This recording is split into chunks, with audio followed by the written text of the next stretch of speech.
खास कार्यक्रम में आपका स्वागत है। मैं हूं विजय त्रिवेदी। नमस्कार। गुजरात में पहले चरण की वोटिंग खत्म होने में अब सिर्फ 1 घंटा बाकी है। 49% से ज़्यादा वोटिंग के आंकड़े आ चुके हैं, मतलब करीब करीब 49% वोटिंग हो गया है। बहुत जगहों पर इससे ज़्यादा भी हुआ है। फाइनल आंकड़ा आने में अभी वक्त लगेगा, लेकिन गुजरात के पहले चरण की सियासी तस्वीर करीब करीब साफ हो चुकी है। गुजरात की जनता ने अपनी पसंद की सरकार के लिए उत्साह दिखाया है। वोटिंग की लंबी लंबी लाइनों से ये साफ हो चुका है कि इस बार गुजरात में कुछ बड़ा होने वाला। हालांकि इसका मतलब ये बिल्कुल नहीं लगाया जा सकता कि कौन हारेगा और कौन जीतेगा, लेकिन इतना तय है कि जीतेगा तो बस गुजरात।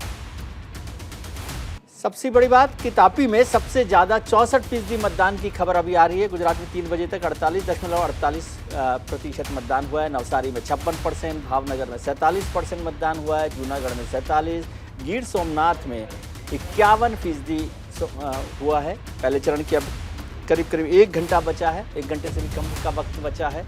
गुजरात की 89 सीटों पर फर्स्ट फेज की वोटिंग हो रही है, जिसमें तापी और कुछ और जो आदिवासी क्षेत्र हैं उसमें वोटिंग का परसेंटेज ज़्यादा रहा है बजाय शहरी इलाकों के। तापी में सबसे ज़्यादा 64% मतदान किया गया है। नवसारी में बताते हैं कि 56% है, भावनगर में 47% मतदान है, जूनागढ़ में 47% है, सोमनाथ में गिर सोमनाथ जो है उसमें 51% वोटिंग या मतदान बताया गया है। अभी तक कम है, लेकिन ये पूरे आंकड़े नहीं हैं। 5 बजे तक वोटिंग होगी, उसके बाद समझ आएगा कि कितनी वोटिंग हुई है, कितना परसेंटेज वोटिंग रहा है। लेकिन अभी तक करीब करीब 48.48% वोटिंग हुई है। ये 3 बजे तक के आंकड़े, 3 बजे तक जितनी वोटिंग हुई है उसका आंकड़ा है कि 48.48% वोटिंग हुई है। नवसारी में 56% हुई है, जूनागढ़ में 47% हुई है, सोमनाथ गिर में 51% वोटिंग हुई है। 89 सीटों के लिए वोटिंग हुआ है।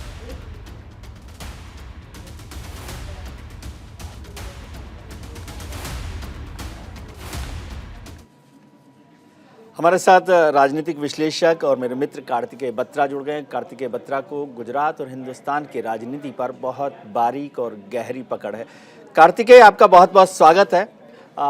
अब करीब करीब 1 घंटा बचा है वोटिंग खत्म होने में, मतदान खत्म होने में। गुजरात के पहले चरण के लिए 89 सीट्स का वोटिंग हो रहा है। सौराष्ट्र, कच्छ और दक्षिणी गुजरात की वोटिंग हो रही है इस फर्स्ट फेज में। कुछ इलाकों में मैं देख रहा हूं कि आदिवासी इलाकों में, तापी में, नवसारी में वोटिंग परसेंटेज ज़्यादा है, जबकि शहरी इलाकों में परसेंटेज कम अभी दिख रहा है। हालांकि मैं राजकोट जैसे शहरों को देखता हूं, शहरों में गुजरात में 1 से 4 तक भोजन और विश्राम का समय होता है, तो 3 बजे बाद खासतौर से आप समझें तो 3 से 5 में वोटिंग परसेंटेज बढ़ भी सकता है। फर्स्ट स्टेप पर यदि देखें या इनिशियल लेवल पर देखें तो आप कैसे देख रहे हैं इसको? अभी विजय जी वही बात है कि 5, जैसे कि आपने कहा कि जो पक्के नंबर आएंगे वो तो 5 बजे के बाद ही हम कुछ इसका एक बेहतर आकलन कर पाएंगे। लेकिन ट्राइबल इलाके में टर्नआउट हो रहा है, तो ये याद रखना होगा कि ट्राइबल इलाका जो है वो कांग्रेस का कहीं ना कहीं स्ट्रॉन्ग होल्ड माना जाता है। बट एक जनरल ट्रेंड इसमें विजय जी ये होगा कि जितना ज्यादा टर्नआउट 17 के बनिस्बत होगा जी, इसका मतलब कि उत्साहित वोटर बढ़ा है जी। तो क्या इसका फायदा जो तीसरा विकल्प आया है गुजरात की राजनीति में उसको होगा? जी, क्योंकि आप जब ट्रैवल कर रहे थे तो आपने भी ये एक्सपीरियंस किया होगा, मेरी भी जो चर्चा हुई है गुजरात में लोगों से, कि देखिए बहुत सारे फर्स्ट टाइम वोटर हैं इस बार गुजरात में, या बहुत सारे यंग वोटर हैं इस बार गुजरात में, 40 से कम, 35 से कम। तो क्या वोटर 11 लाख के करीबन वोटर है। फर्स्ट टाइम वोटर 11,68,000 जी जी, और 40 से कम के भी काफी सारे वोटर हैं जो हालांकि फर्स्ट टाइम तो नहीं होंगे, लेकिन उन्होंने शायद अपने जीवन में भाजपा को छोड़े कोई सरकार नहीं देखी शायद जी। तो जो वो उत्साहित वोटर है, जो नया वोटर निकलेगा इस बार, उसकी संख्या क्या होगी? एक कमिटेड वोटर बेस तो कहीं ना कहीं निकलता ही है। अगर आप देखिए गुजरात में कमिटेड वोटर बेस दोनों कांग्रेस का भी है और बीजेपी का भी है, वो तो निकलता ही है। लेकिन अगर उसके ऊपर कुछ होता है तो ये शायद तीसरी विकल्प पार्टी के लिए एक अच्छी खबर हो सकती है। आखिर हालांकि वही बात है, कहना अभी इस समय कुछ भी 100% सही नहीं होगा, लेकिन ये आप एक साइकोलॉजी समझ सकते हैं कि जो 2 विकल्प रहे हैं उन्हीं के वोटर बार बार, उसमें भी बीजेपी का वोटर ज्यादा कमिटेड है तो वो ज्यादा बाहर निकलेगा। लेकिन अगर उसके ऊपर जाता है तो फिर आम आदमी पार्टी। लेकिन हाँ, आपका जो ट्रेंड है कि शहरी इलाकों में कम वोटिंग होती है, ये तो हमारे देश का एक दुर्भाग्यपूर्ण एक सच्चाई है कि शहरी इलाकों में लोग कम वोट देने आते हैं, ग्रामीण इलाकों में ज्यादा आते हैं। जहां तक आपने जो बताया, ये भरूच, नवसारी, वलसाड़, तापी, जब आपने बिल्कुल सही कहा, ये ट्राइबल इलाके हैं। तो फिर वही बात है कि आपको शायद सूरत में कम वोटिंग मिलेगी, यहां ज्यादा मिलेगी। लेकिन वही है कि शाम को 5 बजे के बाद एक फाइनल आंकड़ा आएगा, तो बेहतर आकलन शायद होगा 17 से कंपेयर करना इन आंकड़ों को। इनका आपस में कंपैरिजन शायद इतना ईमानदार नहीं होगा, क्योंकि हम जानते हैं कि एक फर्क रहता है ग्रामीण और शहरी इलाकों में। जी कार्तिकेय, यदि इसको छोड़ दें, हम पिछले आंकड़ों को देखें 2017 और 2012 को, तो 2012 के मुकाबले करीब करीब 4% से कुछ ज़्यादा कम वोटिंग जो है हुई थी 2017 के चुनाव में। 2012 के मुकाबले में 2017 में कम वोट हुए 4%, लोगों ने 4% वोटिंग परसेंटेज कम था जी। और रिजल्ट को देखें तो उसमें 17 सीटों का नुकसान भारतीय जनता पार्टी को हो गया।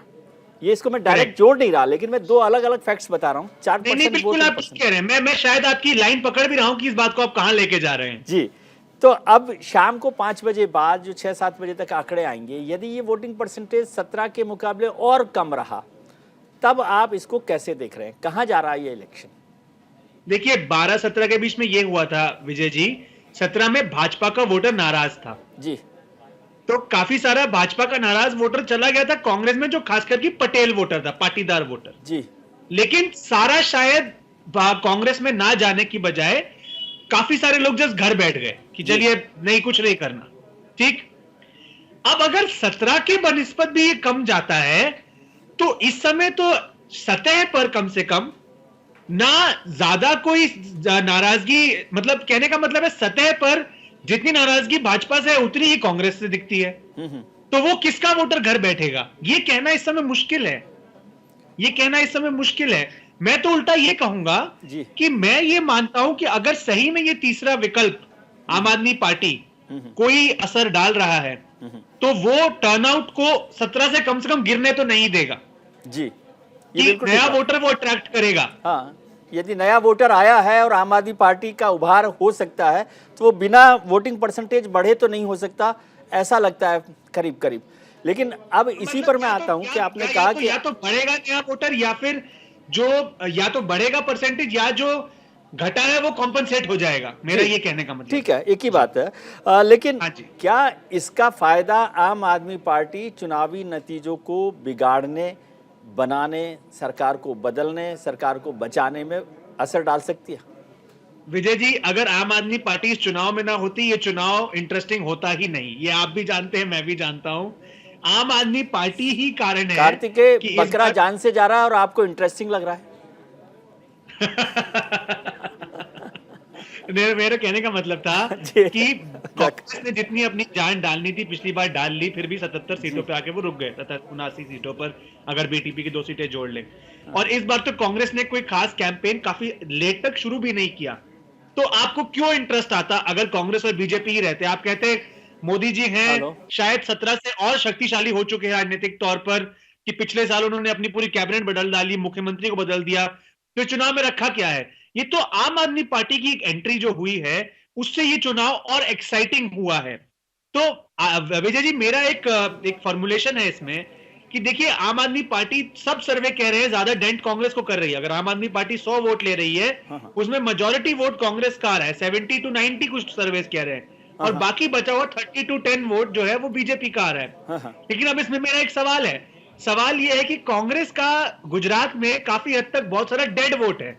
डेड वोट माने वो जो कभी सीट में तब्दील नहीं होता जी। आप सूरत का वोट ले लीजिए, राजकोट में ले लीजिए, आप अहमदाबाद में ले लीजिए, ये बड़ौदा में ले लीजिए, ये जो वोटर हैं जो कांग्रेस को वोट करते भी हैं, वो कभी वो सीट में कन्वर्ट नहीं होता। तो अगर तो आम आदमी पार्टी केवल वो वाला कांग्रेस का वोट काट रही है, तो कोई फर्क नहीं पड़ेगा, कोई फर्क नहीं पड़ेगा कांग्रेस को, बिल्कुल कोई फर्क नहीं पड़ेगा। लेकिन अगर कांग्रेस का जो रूरल वोट है, जो ट्राइबल वोट है, जो SC ST वोट है, जो खाम वोट है, मोटा मोटी, अगर आम आदमी पार्टी वो काट रही है, तो कांग्रेस को सीटों में फर्क पड़ेगा। लेकिन अगर आप पहली थियरी में जाएं जहां पर वोट जो कट रहा है वो कांग्रेस का डेड वोट कट रहा है प्लस बीजेपी का कोई शहरी वोट कट रहा है, तब फिर ये माहौल इंटरेस्टिंग हो सकता है, खासकर की अर्बन सीटों में जी। आज ही मैं एक शो कर रहा था किसी और चैनल के लिए, जैसे उत्तर गुजरात उदाहरण के तौर पे, उत्तर गुजरात में 6 जिले आते हैं विजय जी, यहां पर पिछले 2 बार से 10 से 12% वोट ना बीजेपी को जा रहा था ना कांग्रेस को जा रहा था। ये फ्लोटिंग वोटर है।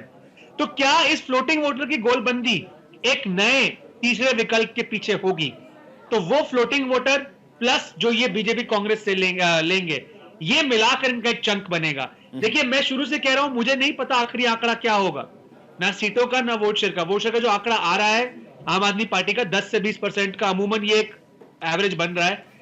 ये अगर होता है ये एक बहुत बढ़िया डेब्यू होगा आम आदमी पार्टी का जी। चाहे वो सीटें ना भी लाएं, इस आम आदमी पार्टी के जो सपोर्टर हैं वो नाराज ना हो, दुखी ना हो, एक बहुत ही मुश्किल स्टेट में डेब्यू पे 10 से 20% वोट शेयर लाना, इसमें कोई छोटी बात नहीं है।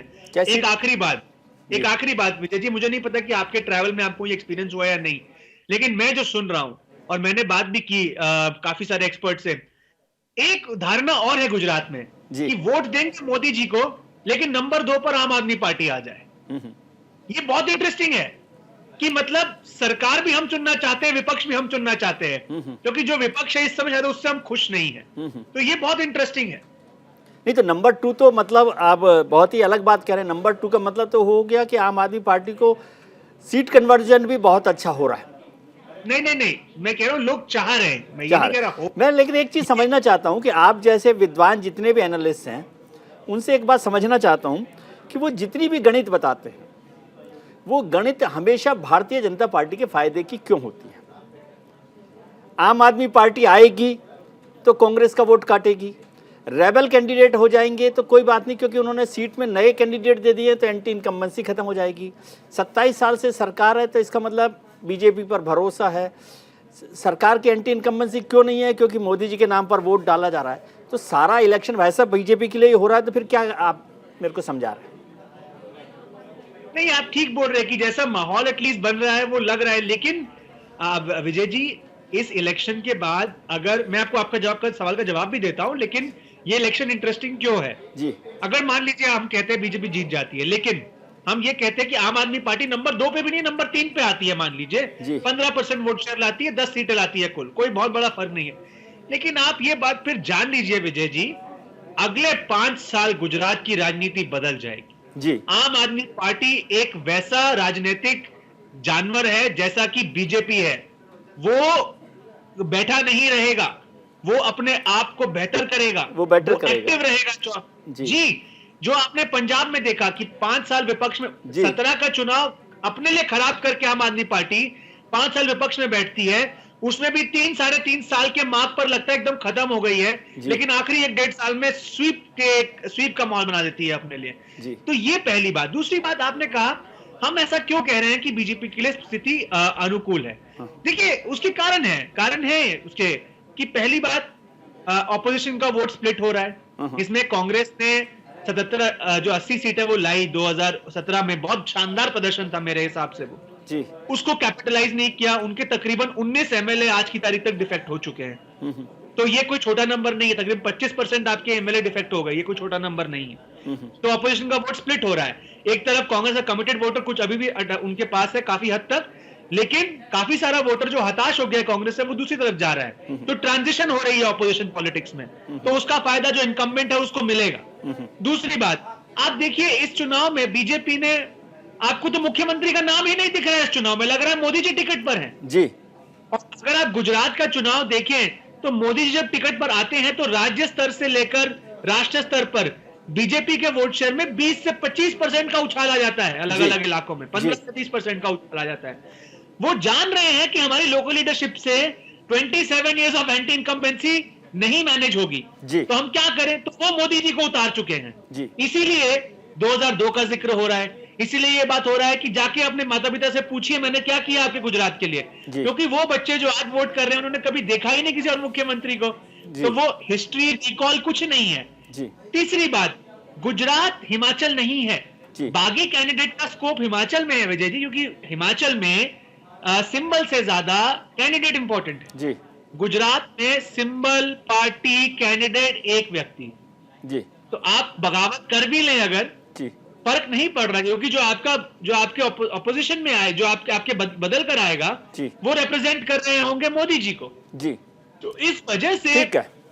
बहुत सारे ऐसे कारण हैं, लेकिन फिर भी राजनीतिक तौर पर ये चुनाव कोई कम इंपॉर्टेंट नहीं है। आप ये देखिए, शुरू में ऐसा मेरी समझ, जी शुरू में भाजपा खुश रही होगी कि आम आदमी पार्टी आ रही है, कांग्रेस को तंग कर रही है, जी लेकिन एक पॉइंट का तो उन्होंने भी कहा होगा, नहीं बस अब हो गया। तो इसके बाद अगर ये बढ़ गए तो मुश्किल होगी, थ्रेशोल्ड क्रॉस तो मुश्किल होगी अगली बार के। ठीक है। इस पर चर्चा करते हैं, आगे बढ़ाते हैं। मासूमा भारमल जी भी हमारे साथ जुड़ गई हैं, वरिष्ठ पत्रकार हैं, गुजरात की बेहतरीन समझ वो रखती हैं। मासूमा जी, आपका बहुत बहुत स्वागत है।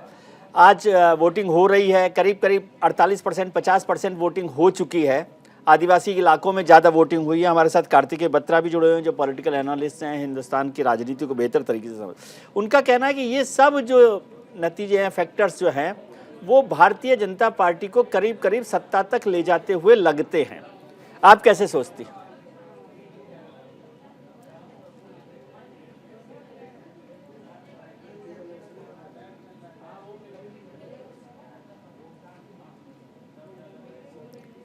आपको आवाज मिल रही है मासूमा मेरी?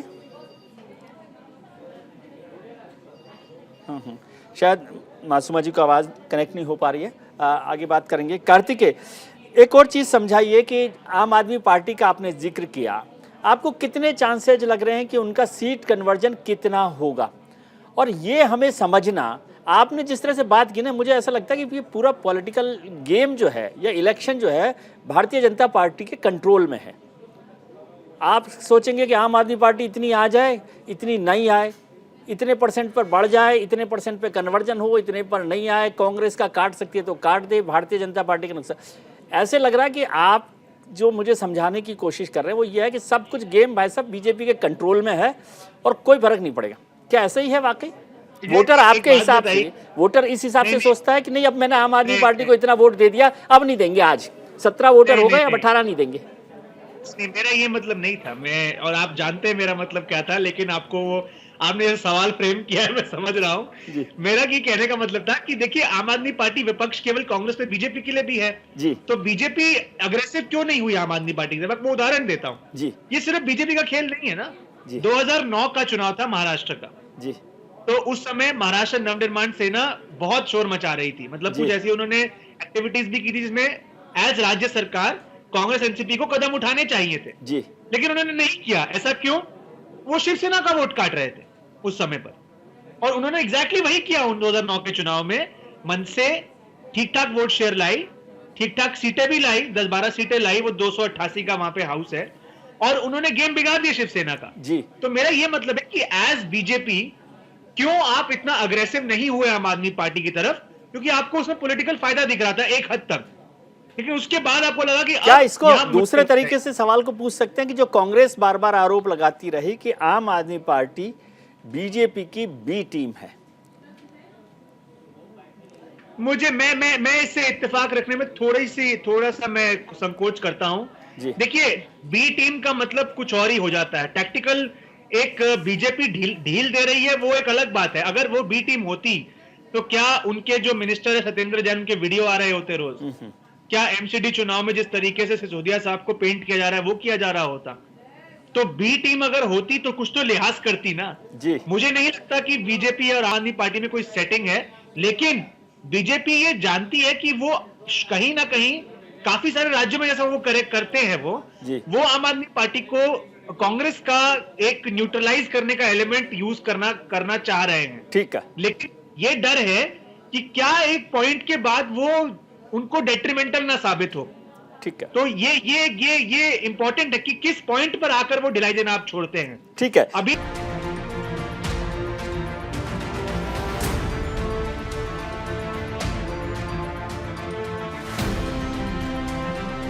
आज वोटिंग का पहला चरण है जिसमें अब आधा घंटा करीब करीब बचा है, जिसमें वोट डाले जाने हैं। पर करीब 50% तक की वोटिंग हो चुकी है। कुछ जिलों में 64%, 60% से ज़्यादा वोटिंग हुई है। अभी आधा घंटा और बचा हुआ कि टोटल वोटिंग कितनी होती है, जिसके आंकड़े करीब करीब 7 बजे तक आ पाएंगे। गुजरात में दूसरे चरण के मतदान के लिए चुनाव प्रचार का आखिरी दौर चल रहा है। ऐसे में सभी दलों के दिग्गज नेता चुनावी रैलियां कर रहे हैं। प्रधानमंत्री मोदी ने कलाल में जनसभा को संबोधित किया। इस दौरान उन्होंने कांग्रेस अध्यक्ष मल्लिकार्जुन खड़गे के रावण वाले बयान पर तंज कसा। प्रधानमंत्री मोदी ने निशाना साधते हुए कहा कि कांग्रेस पार्टी राम सेतु से भी नफरत करती है।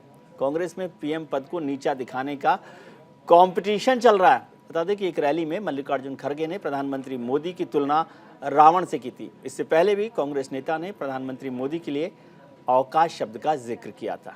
सुनते हैं क्या कह रहे हैं प्रधान।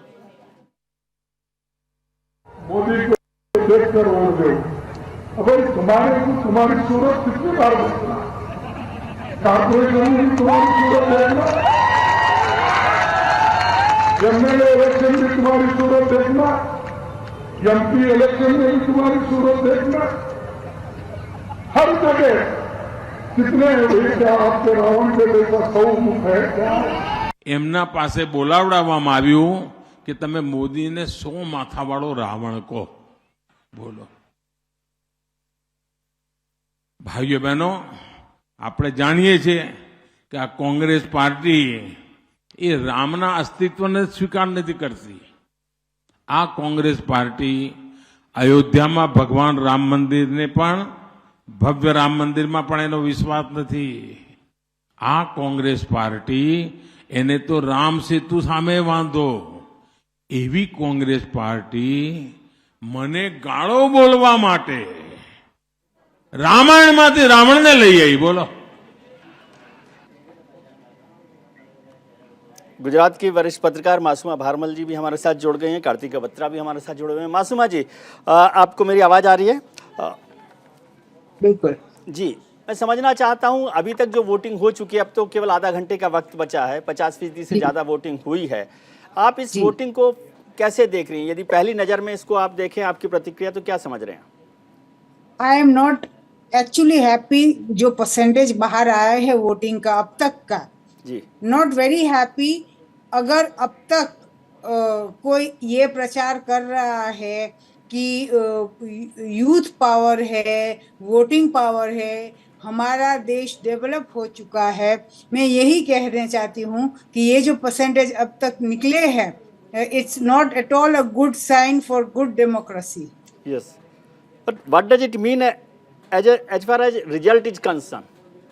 यदि हम इसको नतीजे के तौर पर देखें। जी जी, बिल्कुल बिल्कुल। जैसे 2017 की अगर हम बात करें तो कई सीट ऐसी 20 सीटें तकरीबन ऐसी थी जो 5% लेस मार्जिन से जीत हार में बदली थी, राइट? उसमें कांग्रेस ने 12 और बीजेपी ने 8 सीट जीती थी। तो ये जो मार्जिन है, these minimum margin would be the deciding factors. पर ये बात तो छोड़िए, चलिए रिजल्ट क्या है, अब तक हमारे पास टाइम है, आधे घंटे में कितने लोग आगे आते हैं और वोटिंग के लिए, या कितने लोगों को खींच के लाते हैं, वो अलग बात है।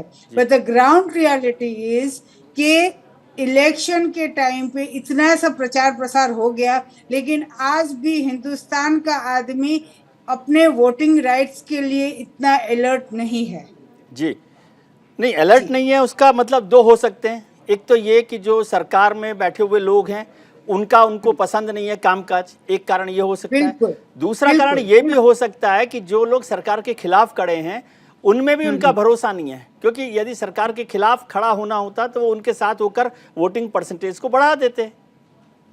इसमें दो चीजें हैं कि या तो हम आशावादी रहे कि ये जो भी परसेंटेज वोटिंग का है वो रिजल्ट पे कहीं ना कहीं जो बदलाव लोग चाहते हैं, जितने भी लोग बदलाव चाहते हैं, शायद उसमें तब्दीली हो। या तो एक निराशाजनक बात हो सकती है कि जितने भी लोग आए हैं शायद वो कुछ बदलाव देखना चाहते हैं, but we don't know what the results would be. नहीं, लेकिन अगर रिजल्ट में ये बदलाव देखना चाहते हैं सरकार में, तो ज्यादा से ज्यादा लोग निकल कर आते, और खासतौर से जब नई एक पार्टी आ गई है, आम आदमी पार्टी, तीसरी पार्टी, तो फिर तो ज्यादा वोटिंग परसेंटेज होना चाहिए ना, यदि आम आदमी पार्टी को हम ज्यादा वोट देना हुआ माने तो।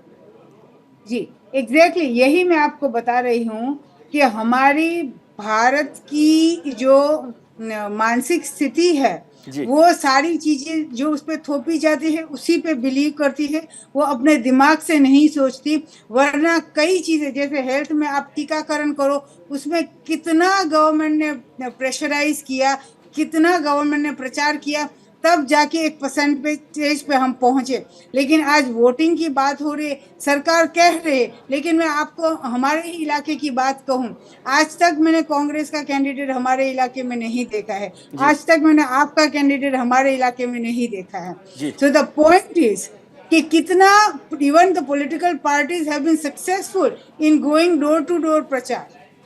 जी। तो ये और हमारी एक आदत बन चुकी है कि कोई हमें कहने आए तब भी हम वो काम करते हैं। ये अपना इंडिविजुअल राइट लेके हम क्यों आगे नहीं चलते? तो कहीं पे भी हमारी इंडियन गवर्नमेंट ये बात पे फेल हो चुकी है कि हम लोग जो फ्रीबीज में हम लोग यकीन करते हैं, मुफ्त में दो, कंसेशन में दो, ये सारी चीजें में हम माहिर है, लेकिन ये जो इंडिविजुअल राइट है वो क्यों लोग निकल के नहीं आ रहे, वहीं कहीं पे फेल है। तो ये इसका रिजल्ट जो है, इसका जो रिजल्ट आएगा वो I don't think so it would be a healthy democracy.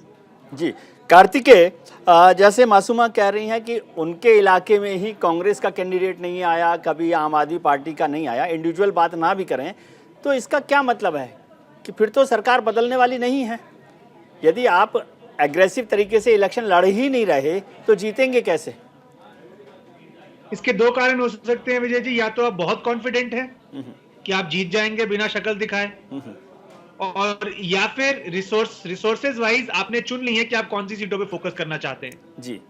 आम आदमी पार्टी का मुझे लगता है कि रिसोर्सेज लिमिटेड है, एमसीडी पोल साथ में चल रहे हैं, मुझे लग नहीं रहा कि वो सारी 182 सीटों पर इक्वली ताकत से लड़ रहे हैं। एकदम सच बात है ये। मैं इनफैक्ट ये कह रहा था आपको ब्रेक में कि आम आदमी पार्टी का जो इस समय प्रॉब्लम है वो उनकी सांगठनिक शक्ति की कमी है। वो लेट शुरुआत की उन्होंने गुजरात में, तो उनका जो स्प्रेड है वो आपको हर जगह नहीं दिखेगा। सौराष्ट्र में, साउथ गुजरात में आपको दिख जाएगा, लेकिन काफी इलाकों में आपको बिल्कुल नहीं दिखेगा वहां पर, और उन्होंने भी वो समझ लिया होगा जहां तक मुझे लगता है। जी। ठीक है। लेकिन कांग्रेस के पास क्या वजह है, एक्सेप्ट कि कांग्रेस की टॉप लीडरशिप शायद बहुत समय तक इन्वॉल्व नहीं रही, लेकिन आज देखते हैं कि देखिए खड़गे साहब के आने के बाद, हालांकि उनका एक कमेंट बैकफायर कर गया, लेकिन वो ठीक ठाक एक ऊर्जा भरने का काम कर रहे हैं ऐसा लगता है जी। और कांग्रेस एक साइलेंट कैंपेन चल रहा है, बोला जा रहा है जी। तो क्या वो कारगर साबित होगा? लेकिन कांग्रेस, इसी वजह से मैं आपको कह रहा था कि विपक्ष में विश्वास होना एक अहम चीज है, जो शायद कांग्रेस और उसके बड़े सारे कारण रहे 17 के बाद, वो शायद कहीं ना कहीं कमी आई है। और उसमें डिफेक्शंस, मतलब तकरीबन 19 एमएलए आपके अगर 78 में से चले जाते हैं तो एज अ पार्टी आप कमजोर तो होंगे ही। जी। हमारे रेजिडेंट एडिटर मेहुल झाला भी हमारे साथ जुड़े हुए हैं। मेहुल, कार्तिकेय कह रहे हैं कि ये कांग्रेस जो है अपना भरोसा पैदा नहीं कर पाई, एक बड़ी बात।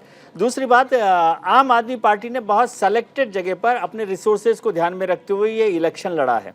ये बात कितने हद तक ठीक है और इसका क्या मायने है?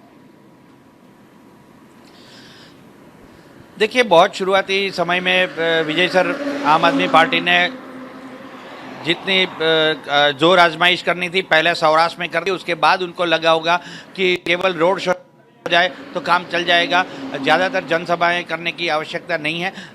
पर उसके बाद उन्होंने फोकस कर दिया सूरत पर। जैसे ही पहले चरण का जो चुनाव प्रचार थम गया, उसके पहले ही अरविंद केजरीवाल ने सूरत की ओर रुख कर लिया, क्योंकि उनको पता था कि सौराष्ट्र में ज़्यादा रहने की बजाय सूरत के ऊपर फोकस करना ज़्यादा ज़रूरी है, ट्राइबल इलाकों में फोकस करना ज़्यादा ज़रूरी है। जिस तरह से देखा जाए कांग्रेस के विश्वास की जहाँ तक बात है, मैं आपको बताऊं कि अभी जो वोटिंग चल रही है पहले चरण के चुनाव के लिए, सौराष्ट्र में 48.48% वोटिंग हुई है। आश्चर्य की बात सबसे बड़ी है कि मोरवी में सबसे ज़्यादा वोटिंग हो रही है, तकरीबन 56% तक मोरवी की वोटिंग पहुंच चुकी है। जब तक चुनाव खत्म होंगे, समय अवधि खत्म होगी, तब तक ये हो सकता है कि 65 के ऊपर चला जाए। सबसे बड़ी बात है, पाटीदार इलाकों में काफ़ी सुस्ती देखी गई है, लोग घर से निकल नहीं रहे। जामनगर जिले के एक ध्राफा करके गाँव है, वहाँ पर दोपहर 2 बजे तक एक भी वोट गिरा नहीं था। ऐसे एक दो गांव और भी है जहां मतदान का ही बहिष्कार किया गया था। तो 2 बजे तक चुनाव की प्रक्रिया उन 2 ग्रामीण क्षेत्रों में हो नहीं पाई थी। मैं आपको बताऊं कंपैरेटिवली कि सूरत में जहां 56% के ऊपर वोटिंग चल गया था, वहीं सौराष्ट्र में 40 से 42% वोटिंग था। तो 14 से 16% जो वोटिंग गैप है वो सौराष्ट्र के तुलना में सूरत में सबसे ज्यादा रहे। तो आप कह रहे हैं कि सूरत में जो वोट परसेंटेज बढ़ा, जी मेहुल, सूरत में जो वोट परसेंटेज बढ़ा है, आपको लग रहा है कि आम आदमी पार्टी का वोट परसेंटेज बढ़ा है वहां पर? देखिए, जिस तरह से गोपाल इटालिया ने लगाया वोटिंग सुस्ती से चल रही है, उसमें कहीं ना कहीं उनको महसूस हुआ होगा कि चुनाव आयोग रफ्तार से नहीं करवा रहा है वोटिंग। पर अब मोरवी की घटना एक अलग है। एक पुराने 1 महीना पहले की जो बात है, जहां पुल कोलैप्स हो गया, पूरा जो प्रत्याशी बदल दिया गया, ब्रिजेश मेहरजा थे कैबिनेट मंत्री, उनको हटाकर कांति अमृतिया को टिकट दिया गया है। पूरा का पूरा कड़वा पाटीदार बहुल इलाका है और ऐसे में तीनों प्रत्याशी, आम आदमी पार्टी के पंकज, कांति अमृतिया और जयराम भाई, वो है तीनों कड़वा पाटीदार इलाके के हैं कांग्रेस के जो प्रत्याशी हैं। जिस तरह से अब वोटिंग चल रही है, मुझे नहीं लगता कि ये 60-62 से ऊपर जा सकती है। हालांकि जो आदि जाति इलाका है वहाँ पर ये जो वोटिंग होनी है, तापी है, निर्जर है, व्यारा है, वहाँ 70 से 75% के ऊपर वोटिंग हो सकती है जब तक समय अवधि खत्म होगी। तो उसका क्या हर मायने जिले है? के जो आंकड़े आएंगे सामने, उसका क्या मायने आदिवासी इलाकों में ज्यादा वोट डालने का, और मोरवी का खासतौर से मैं जिक्र करना चाहता हूँ। दोनों जगह ज्यादा वोटिंग हुई है, इसका क्या मायने आप समझते हैं? फिर मैं मासूमा जी से समझूंगा।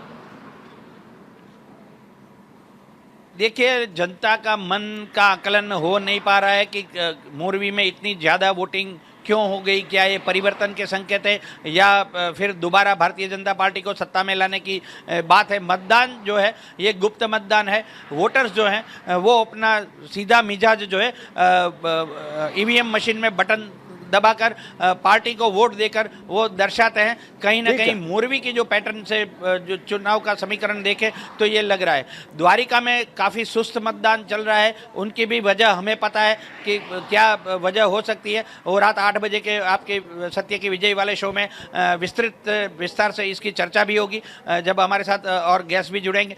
पर जो गिर सोमनाथ, सौराष्ट्र, तालाला, इन इलाकों में भी मासूमा, आप क्या समझ रहे हैं मोरबी में ज्यादा वोटिंग का मतलब और आदिवासी इलाकों में भी ज्यादा वोटिंग का मतलब?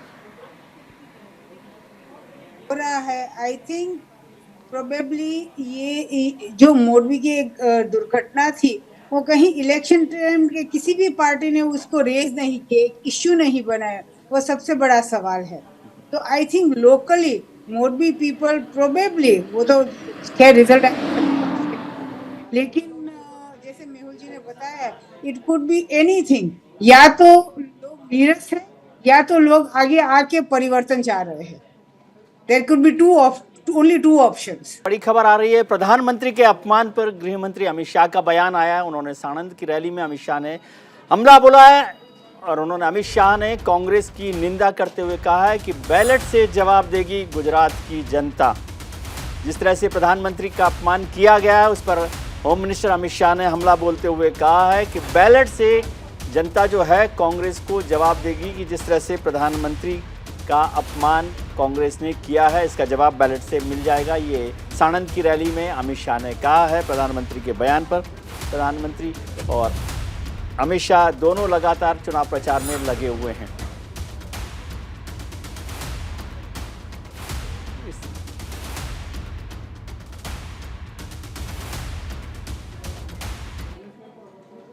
इन चुनावों पर तो चर्चा हो ही रही है, लेकिन इन चुनावों में 10 बड़े चुनावी मुद्दे क्या रहे, इनको भी एक बार देख लेते हैं, फिर हम अपने गेस्ट के पास चलते हैं। 10 बड़े चुनावी मुद्दे क्या हैं गुजरात चुनाव के, उनकी चर्चा करते हैं। पहला है मोरबी हादसा, एक सबसे बड़ा चर्चा रहा जिसका अभी जिक्र मेरे सहयोगी मेहुल कर रहे थे। महंगाई है, बेरोजगारी है, महंगी बिजली है, पेपर लीक है, मोदी फैक्टर भी एक बड़ा माना जा रहा है, बिल्किस बानो के दोषियों की रिहाई का मसला है, खराब सड़कें गुजरात के कई शहरों की, उसको भी एक बड़ा मुद्दा बनाया गया है, किसानों की समस्याएं हैं और ज़मीन अधिग्रहण है। ये आप 10 मुद्दे स्क्रीन पर देख रहे हैं, 10 बड़े चुनावी मुद्दे हैं जिनको लेकर चुनाव में चर्चा चल रही है। जी मासूमा, आप समझते हैं कि इनमें से 10 में से कौन सा बड़ा फैक्टर है जो चुनाव पर असर डालेगा? सी आई थिंक अगर हम यंग वोटर जो फर्स्ट टाइम वोटर्स है उसको शामिल करें तो उसका परसेंटेज भी बड़ा है। जी। तो वो क्या चाहते हैं? महंगाई of course it is affecting them, बेरोजगारी है, बिजली का बिल तो खैर वो तो है ही ज्यादा गुजरात में, पर एक फैक्टर पर अगर कोई पार्टी जीतती है, जैसे मोदी फैक्टर आपने कहा, तो वो एक ये नाम ऐसा है कि वो घर घर लोग उसको पसंद करते हैं, स्पेशली इन गुजरात। और चाहे वो कोई चीज पसंद आए ना, जैसे डिमोनेटाइजेशन, अगर किसी को पसंद आए ना आए, लेकिन मोदी स्टिल अ फेवरेट।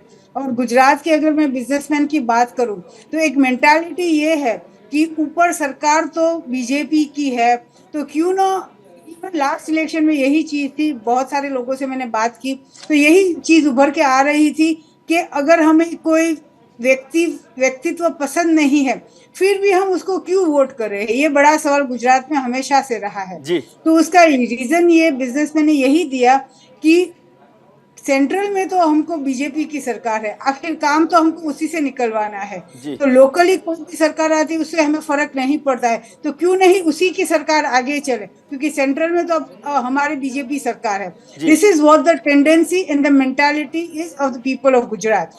या बिजनेसमैन ले लीजिए या कोई भी ले लीजिए।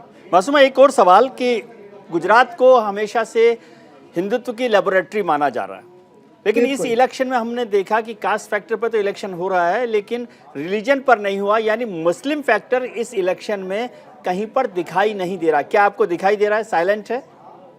साइलेंट है। और क्यों इतनी जोर शोर से जो पहले हुआ था वो दिखाई नहीं दे रहा है, उसका बहुत सिंपल सा रीजन है।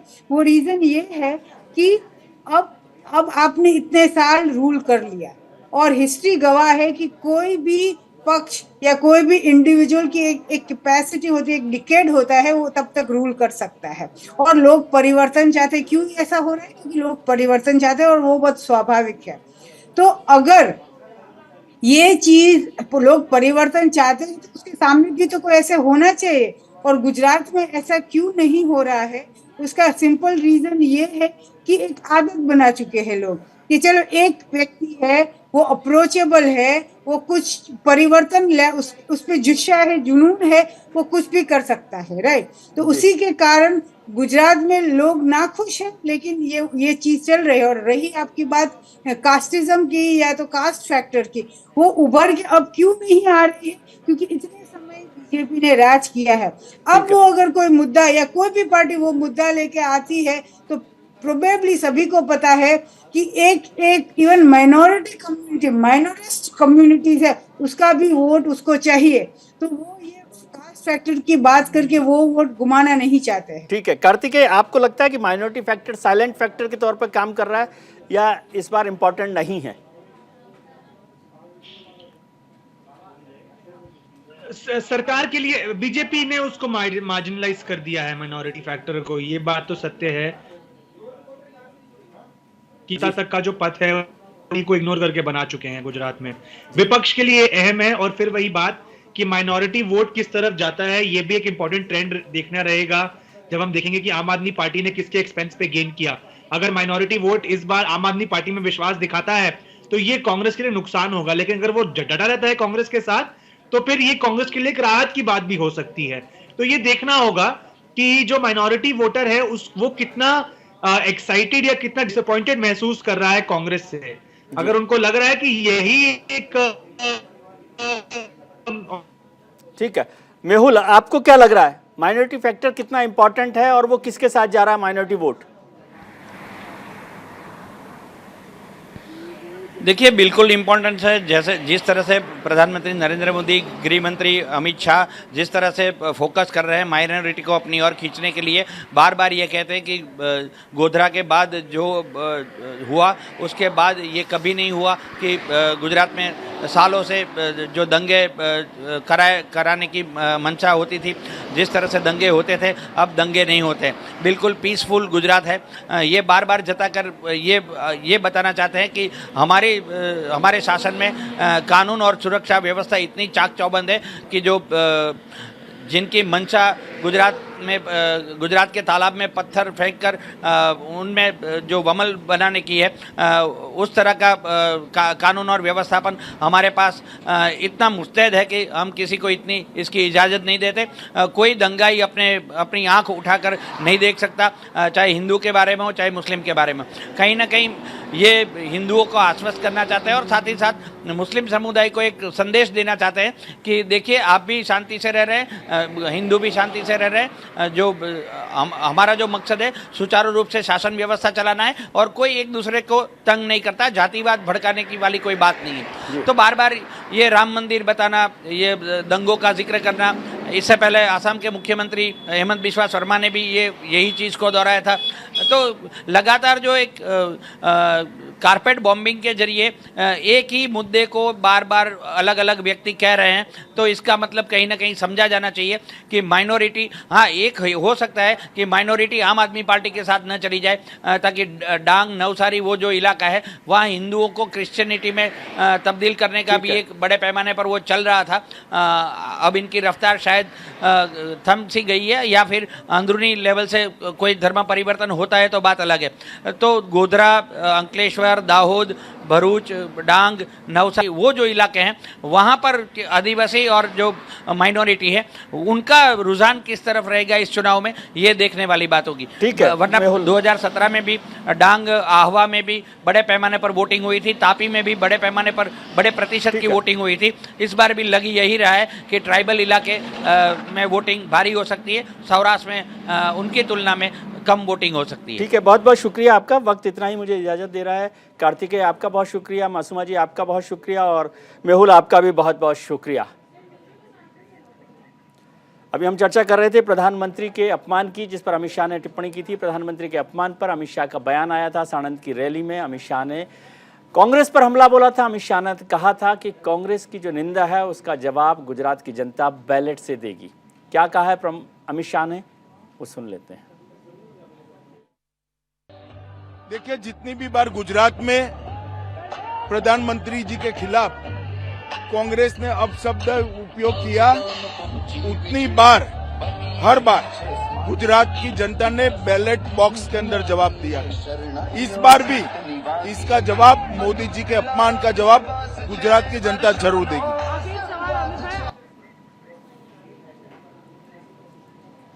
भारतीय संस्कृति और विश्व शांति पर आचार्य अवधेशानंद गिरी ने क्या कुछ कहा है धामी सरकार पर, उसको भी एक बार सुन लेते हैं चलते चलते। भारत की कालजयी, मृत्युंजयी सनातन संस्कृति, आर्ष संस्कार और आद्य सभ्यता निरंतर कल्याणकारी है। यह भारत की संस्कृति सबके सुख, सम्मान, स्वायत्तता और निजता में विश्वास रखती है। भारतीय संस्कृति का उद्घोष है सर्वे भवन्तु सुखिनः, सर्वे सन्तु निरामया। हम पूरे विश्व को परिवार मानते हैं और सभी प्राणियों को अपने जैसे ही व्यवहार और अपने लिए जैसा हम सुख और सम्मान चाहते हैं वैसा अन्य को भी मिले, ऐसी हम प्रार्थना करते रहे हैं। हम विश्व के कल्याण की, विश्व की शांति की निरंतर प्रार्थनाएं करते रहे। मैं अत्यंत आनंदित और आह्लादित हूँ। पूरा संत समाज और भारत में एक विशेष प्रकार का उत्साह है आदरणीय पुष्कर सिंह धामी जी के सत्प्रयास का। उत्तराखंड की सरकार ने एक बड़ा निर्णय लिया है। धर्मांतरण के लिए एक बड़ा कठोर वह कानून लेकर आई है।